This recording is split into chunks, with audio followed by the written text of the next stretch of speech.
Hi. Today I want to talk about risks to the internet infrastructure, but a specific kind. I don't want to talk about hackers or criminals or terrorists. I want to talk about risks to the internet infrastructure coming from effectively the good guys. If this was a real technical audience, I might call it layer 8 and layer 9 risks. Talk about basically economics and politics. Because I think the real risks to the internet today are not from the criminals or the hackers. They're from business and they're from government. And the more we start thinking this way, I think the better chance we have of keeping the internet we want and not getting stuck with things we don't want. So I have 3 risks I want to talk about. And the first one I call the rise of big data. And I might change that word because a normal definition of big data is big data sets. Right, so you see a lot of talk about how to manipulate big data.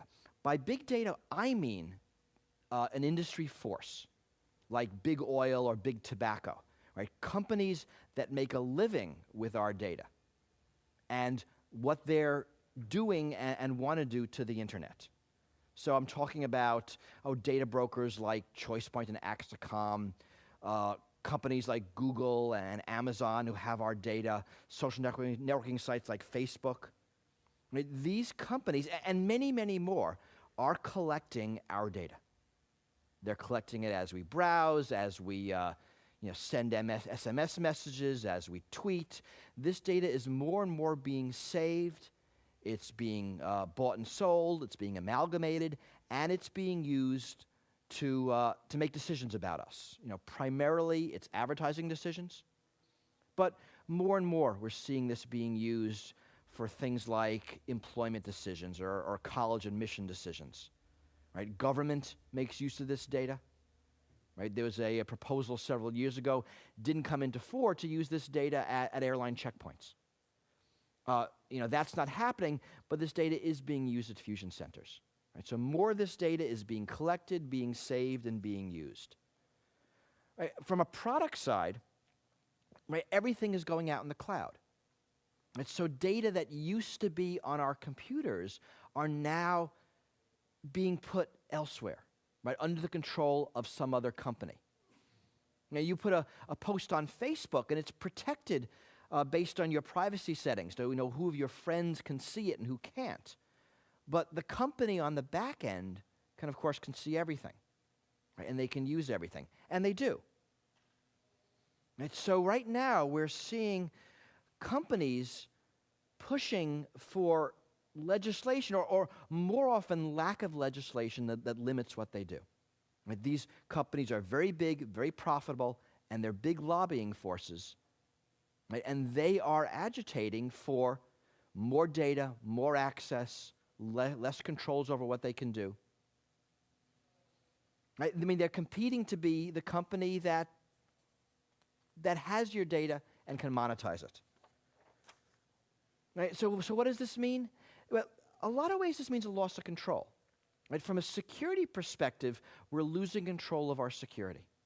Right? Data we put up on Facebook, photos on Flickr, email on Gmail. Right? We no longer have direct control over that security. The security is whatever those companies want it to be. Right? And that's either good or bad. Right? If you're an average user, it might be a good thing. You're not doing good security anyway. Having your photos on Flickr means if your computer crashes, you won't lose them. Right? That's a net positive. If you're a company, if you're used to doing your own security, that can easily be a negative. Right? We're seeing this also with special purpose devices.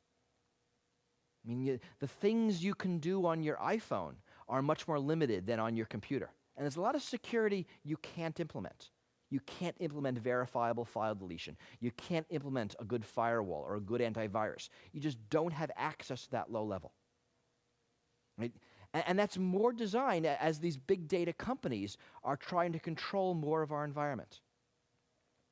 The result really is going to be feudal security. And I mean feudal with a D, not with a T, not futile. Right? Feudal as in a system where you pledge allegiance to some liege lord or some data company, and in return, they protect you to the limits they protect you. Right? Good if you're a weak serf, probably pretty bad if you're an independent noble. But this is, I think, an enormous risk and something we really need to watch moving forward. The second risk I want to talk about is from government, and I titled it Ill-Conceived Regulations from Law Enforcement.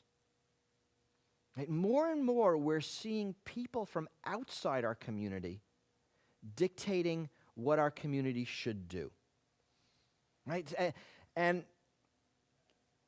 they do that not necessarily with bad intentions, but certainly without understanding the effects of what they do.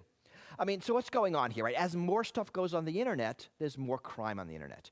As there's more crime, there's more people, there's more clamor for something to be done. Right? There are politicians that have, for good reasons, want to reduce crime on the internet. Right? Being soft on crime is never a place you want to be in politics. So we're seeing more and more pushes for legislation.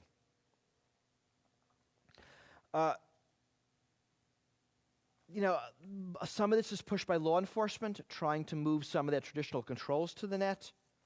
Some of it is pushed by companies, manipulating government to support their business models.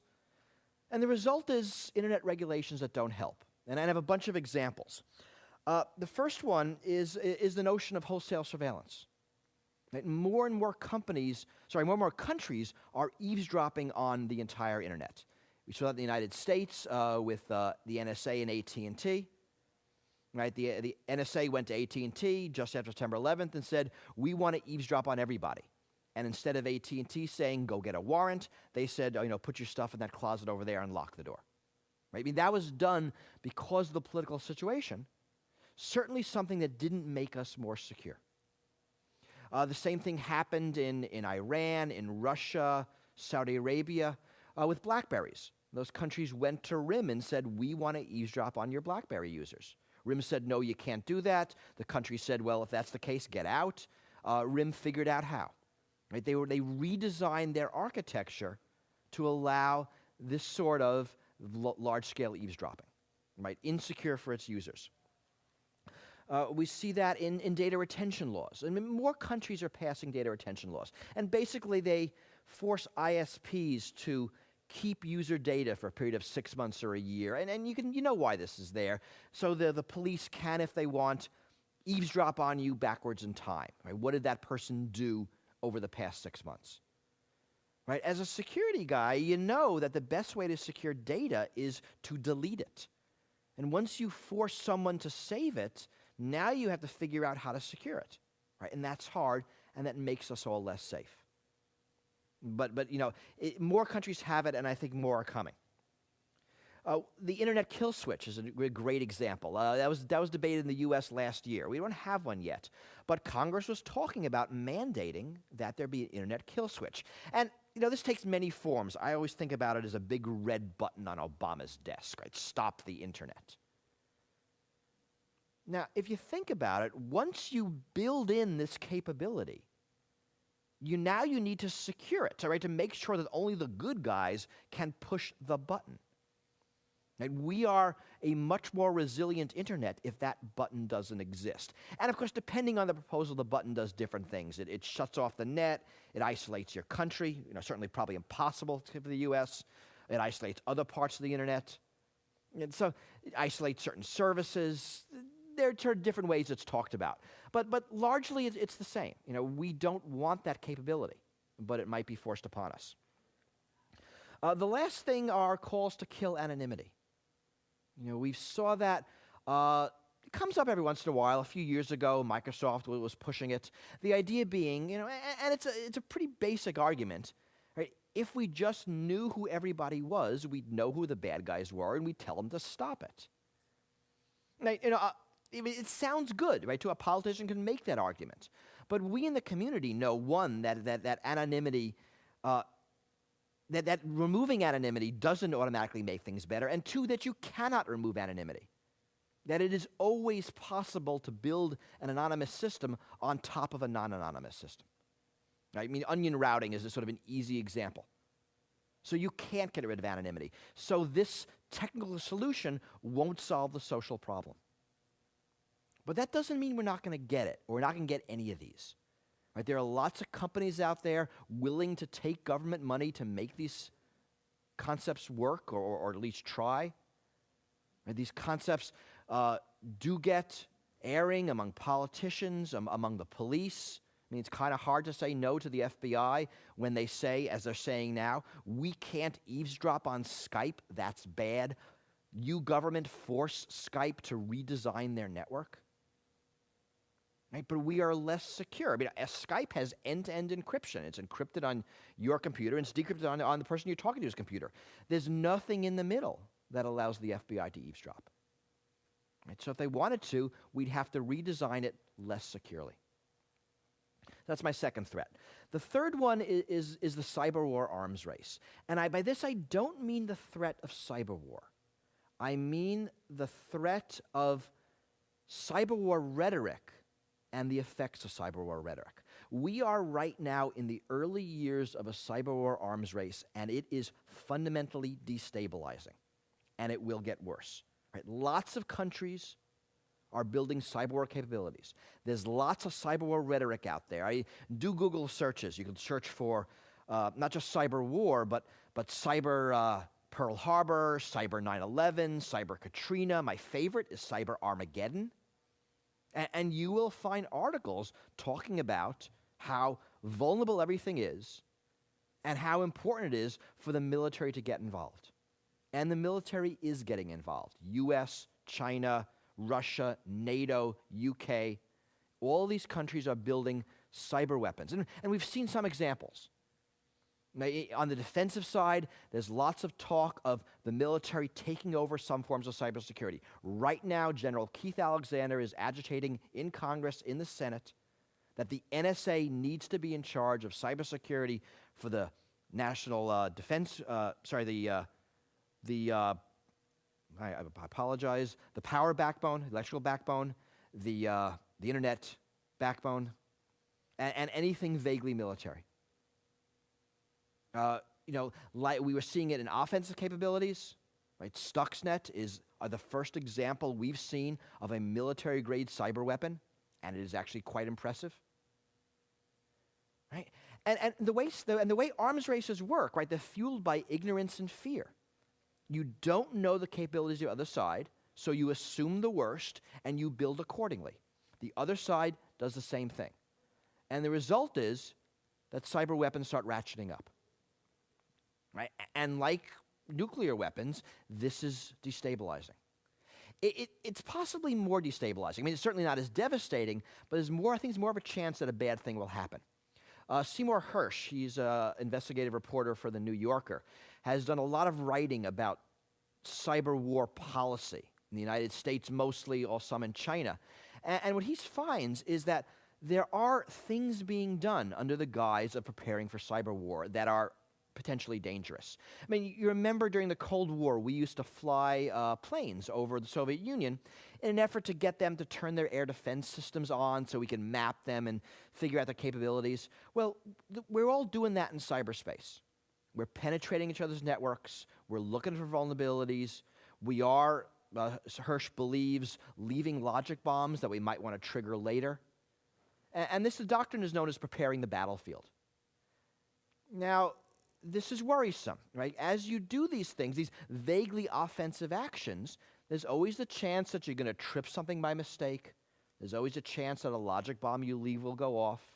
That you'll do some damage inadvertently. But this kind of stuff is happening, and it's happening at a lower command level than maybe is wise. I mean, I'd like to see the president sign off on all these operations, but that does need to be happening.